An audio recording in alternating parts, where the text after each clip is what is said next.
7:30 now. Well, this morning, mass COVID-19 vaccination sites are opening across the country. And of course, that includes right here in Spokane.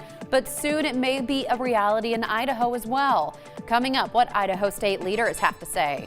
Plus, KREM 2 is the place you can come to help debunk claims that you have seen online, on air, everywhere. We can bring them to you, and you can help us debunk many of them as we fact check 2 viral claims about COVID-19 and the vaccines.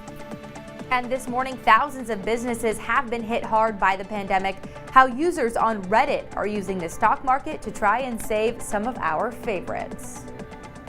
Now we're taking you outside where a cloudy start to the day and cool temperatures means icy roads this morning, but there is the chance for more showers in the forecast, and this time it could be rain. Up with KREM begins now.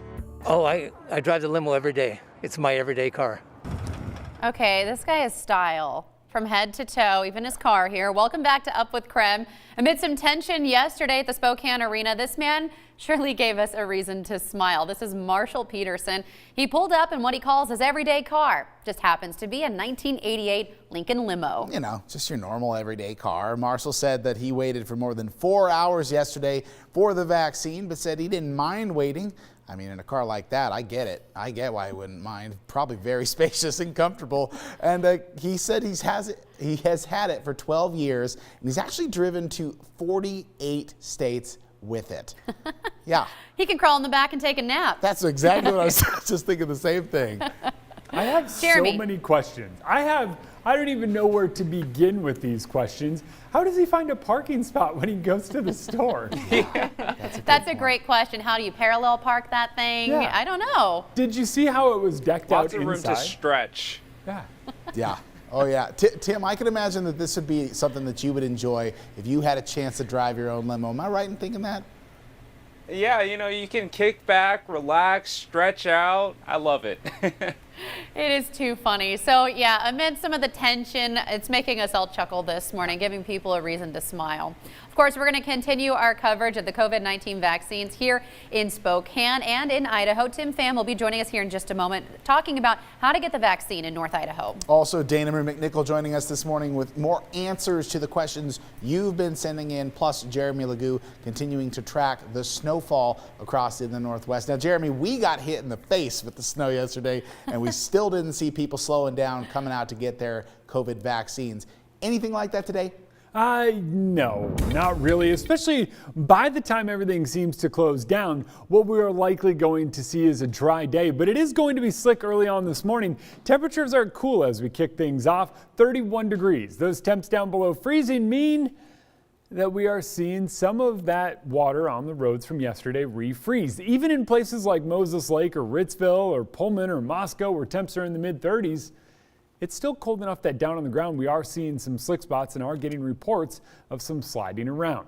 You can see we do have a break in those clouds. It's likely we see a little bit of sunshine as it comes up early on today, just a brief peek of it, because we are going to see some clouds work their way back in. Could catch a bit of a break though, and then later on this afternoon and this evening we see our next round of showers kind of scoot their way through. That's later on tonight into early tomorrow morning. Likely going to be rain, maybe early tomorrow morning it mixes in with a little bit of snow or rain-snow mix as temperatures dip. But this afternoon we're up to the 40s and that puts rain in the forecast. So, well, get ready. It's going to be a wild ride the next few days. All right, Jeremy, but I do like the temperatures in the 40s. After standing outside yesterday with the snow coming in sideways, it's basically a heat wave for us. You're welcome. Thank you. All right, Jeremy, thank you. 7:34 now. All right, this morning, the mass COVID-19 vaccination sites could soon become a reality in Idaho. Idaho leaders say the state is now working with local health districts to coordinate and support those mass vaccination sites. And it's actually not a novel idea. The state created mass vaccination sites during the H1N1 pandemic 10 years ago. All cards are really on the table as far as how vaccine is pushed out into the community. The biggest holdback on really initiating anything like that or really using that more actively is the general vaccine availability here within Idaho and more specifically here within the Central District Health jurisdictional.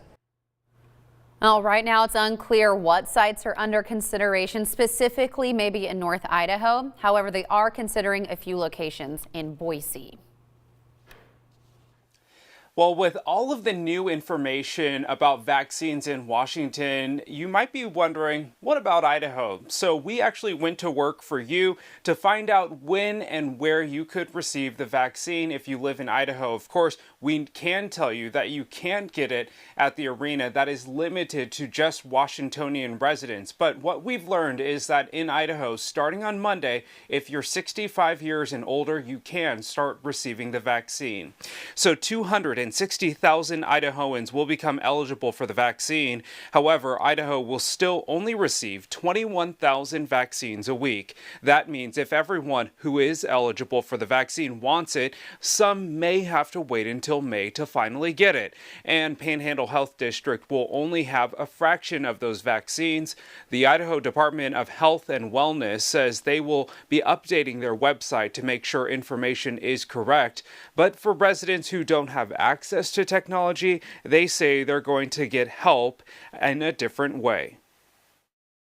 Sort of maybe non-traditional communication methods. So trying to get the word out through churches and faith-based organizations. Of course, we are relying heavily on technology, but we do know and are working to ensure that there are ways that hard to reach populations understand where they can get their vaccination and how to sign up and how to get an appointment. And we want to let you know you can also call to get updates about the vaccine appointments in North Idaho. The number you see here on your screen is the Panhandle Health District's COVID hotline, and you can call that number to get more information and updates on vaccines in North Idaho. Joshua? It is 7:37 now on your Thursday morning. Here are three things you need to know about COVID-19 today. Number one, a viral post claims that when viruses mutate, they become weaker. However, experts tell us that's not necessarily the case. The CDC shows on its website that a variant has the, quote, ability to cause either milder or more severe disease in people. Our Verify team asked other health experts about the mutation. They present a very real risk of a sting in the tail. At the very least, the presence of B117 will require more people to be vaccinated in order to achieve protection. Experts also say some zoonotic viruses have been known to weaken as they adapt to human hosts, but the three documented COVID variants at the moment do not fall under that category. Number two, the pharmaceutical company Merck has announced it will discontinue its vaccine development. Now that led to posts like this one on Instagram claiming Merck scrapped its vaccine because, quote, studies show it's more effective to get the virus and recover than get the vaccine. However, our Verify team found that claim is not the case. They found that Merck stated in a press release that they had found their vaccine was not as effective as others on the market, and that it offered less immunity than if you were to get sick through natural infection. They did not specifically say it's better to get COVID-19. That claim is false. Merck did clarify that its statement does apply to their vaccine only, not other vaccines currently on the market. Third, there are still only 2 vaccines being used in the United States, but Pfizer and Moderna being the only 2 vaccines in the state to have passed federal standards. Of course, there are several others on the horizon now, as the Biden administration has issued a new timeline following the development of the other companies. Johnson & Johnson is currently in the final phase of human trials. Those results should be ready by next month. AstraZeneca and Novavax aren't far behind. Novavax is the company, by the way, hosting a vaccine trial right here in Spokane. And once their final results come out, they should be out in March. After that final phase, the FDA still has to give the green light for a vaccine to be used. Well, something very peculiar happened in the stock market yesterday, and if you're like us, you may need help figuring out exactly what happened. So after the break, how Reddit users seem to trick hedge fund managers into thinking GameStop stocks were on the rise. And we're taking you outside and talking an interesting weather pattern, which brings us icy conditions in the morning and melting snow each and every afternoon. We'll walk you through the weekend after the break.